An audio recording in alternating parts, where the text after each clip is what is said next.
Berbagai tanggapan dalam pertemuan Forum Kemitraan Tujuan Pembangunan Berkelanjutan TPB SDGs tahun 2023 yang digelar Bapeda Mimika juga datang dari organisasi kepemudaan seperti KNPI Mimika dan Papua Inspiratif PMI serta koordinator pendamping Kabupaten Mimika, di mana program pembangunan berkelanjutan TPB SDGs kolaborasi sektor swasta harus terus digalakan dengan melibatkan lebih banyak lagi sektor swasta di Mimika, di mana selain penyediaan saran air bersih, pada poin ke-6 juga pada 16 poin lainnya, 17 program pembangunan berkelanjutan TPB SDGs yang dimaksud dalam program kolaborasi pemerintah bersama sektor swasta yaitu tanpa kemiskinan, tanpa kelaparan, kehidupan sehat dan sejahtera, pendidikan berkualitas, kesetaraan gender, air bersih dan sanitasi layak, energi bersih dan terjangkau, pekerjaan layak dan pertumbuhan ekonomi, industri, inovasi dan infrastruktur, berkurangnya kesenjangan, kota dan pemukiman yang berkelanjutan, konsumsi dan produksi yang bertanggung jawab, penanganan perubahan iklim, ekosistem lautan, ekosistem daratan, perdamaian, keadilan dan kelembagaan yang tangguh, serta kemitraan untuk mencapai tujuan. Masalah air bersih ini kebutuhan dasar. Saya kira itu sudah dilakukan, jadi hal-hal yang tadi kita bicarakan bersama dengan stakeholder yang ada, otomatis itu harus jalan. Karena itu merupakan satu kebutuhan dari masyarakat semua yang ada di Kabupaten Mimika. Khususnya untuk kami yang ada di distrik Wania, kami membawahi 3 kelurahan dan 4 kampung. Jadi ada 3 kelurahan, 4 kampung ya. Pada dasarnya kami masyarakat yang ada di Kampung Nauripi itu merupakan kampung binaan juga daripada PT Freeport sendiri. Jadi saya membutuhkan hal yang penting, sentuhan daripada pemerintah sendiri dan juga PT Freeport. Tahun terakhir kemarin yang kami sering berjalan bersama, ya kami sering kolaborasi dengan PT Freeport. Kami sering kolaborasi dengan PT Freeport. Yang terakhir kemarin kita bicara masalah amdalat segala, itu kan kolaborasi. Itu juga merupakan kebutuhan untuk masyarakat juga. Jadi saya juga kemarin dari sisi pemerintah saya mau pilih masyarakat untuk bertemu sama-sama. Jadi tidak banyak ada hal banyak yang tidak kami bicarakan. Lebih ke non stakeholder itu perusahaan yang ada di Kabupaten Mimika, entah itu dari lembaga maupun yayasan, yang mana kita sudah lihat bahwa banyak ada di Mimika, tapi namun kontribusinya mereka itu belum terlihat atau belum nampak. Apa yang sudah dikerjakan, apa yang sudah dilaksanakan oleh PT SNVG ini biar menjadi contoh buat perusahaan-perusahaan yang lain, sehingga mereka juga bisa harus nampak gitu. Bagaimana untuk saya bisa mempublish atau bisa harus apa yang program yang saya sudah laksanakan untuk pemberdayaan kepada masyarakat di Kabupaten Mimika itu, yang mana mereka harus bisa bekerja sama dengan tim sekretariat SDGs atau tim percepatan pembangunan berkelanjutan yang ada di Kabupaten Mimika. Nah, itu saja yang menjadi tugas saya. Mungkin saya berharap kepada perusahaan-perusahaan maupun yayasan atau mitra dengan pemerintah maupun perusahaan Freeport, saya berharap supaya mereka juga bisa punya kontribusi penuh terhadap masyarakat yang ada di Kabupaten Mimika. Artinya kontribusinya itu dilihat bersifat nyata begitu, tidak hanya cuma menjalankan program terus, tapi tidak kami pasti akan bertanya-tanya kira-kira perusahaan ini sudah melaksanakan apa nih, kontribusinya apa gitu. Melihat bahwa ini potensi yang harus didorong ya untuk berkelanjutan, ya perlu untuk dibicarakan terus-menerus.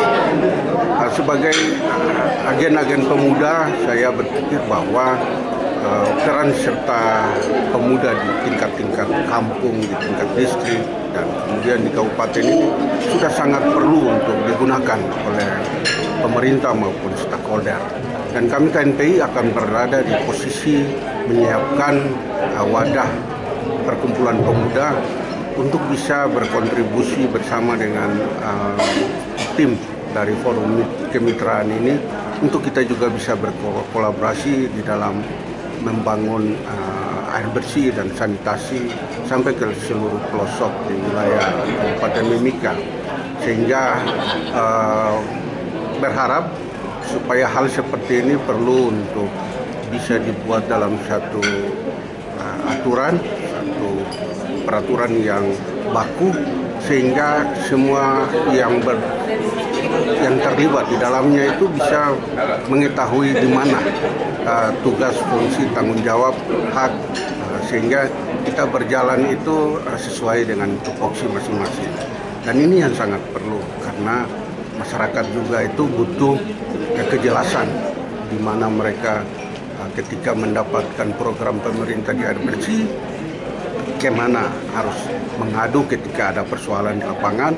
Nah, ini yang perlu untuk diperjelas dalam satu peraturan. Kami percaya bahwa ini adalah awal yang baik untuk kami sebagai pemuda, dan kami mengharapkan hal-hal seperti ini dilanjutkan, ditingkatkan, dan lebih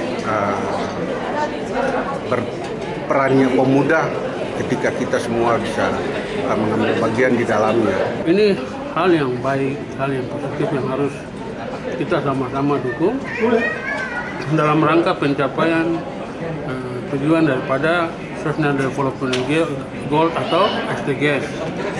Ini pencapaian pada poin ke-6 tentang air bersih. Ya, hal ini kalau kita lihat berkaitan dengan peran swasta, peran pemerintah dalam pembangunan air bersih, saya pikir dalam hal ini Senfik sudah membuat contoh di Kampung Muare. Kita bicara terkait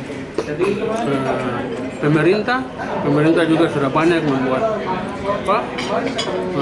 kegiatan air bersih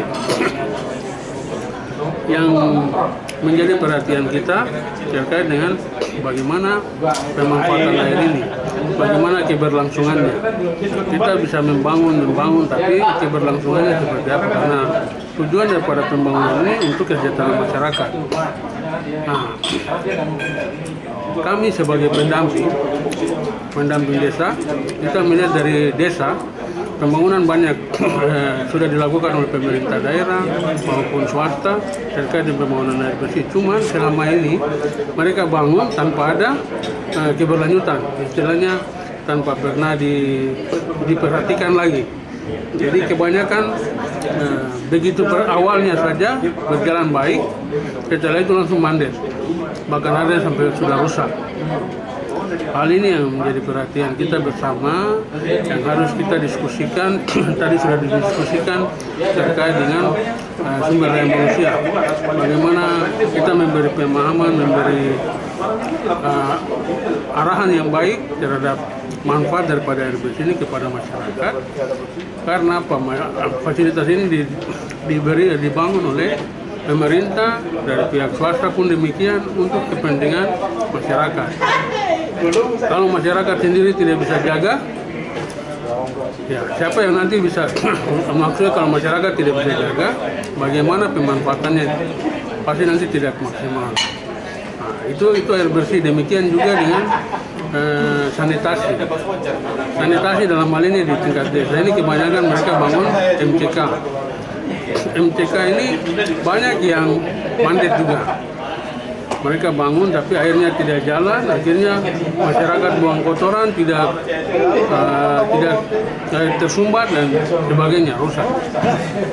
Contoh satu kasus di Kampung Atuka. Kampung Atuka itu sanitasinya ada, sudah dibangun, tapi tinggal begitu dan akhirnya tidak dimanfaatkan. Masyarakat lebih memilih buang air besar ke tepian sungai. Ini kan menjadi dilema atau polemik yang harus kita sama-sama memberi pemahaman kepada, menjadi tanggung jawab kita bersama untuk memberi pemahaman kepada masyarakat terkait dengan pentingnya sarana air bersih dan sanitasi. Saya pikir kita beri apresiasi untuk kegiatan pada hari ini hal yang sangat baik. Tim Liputan Papua MC TV.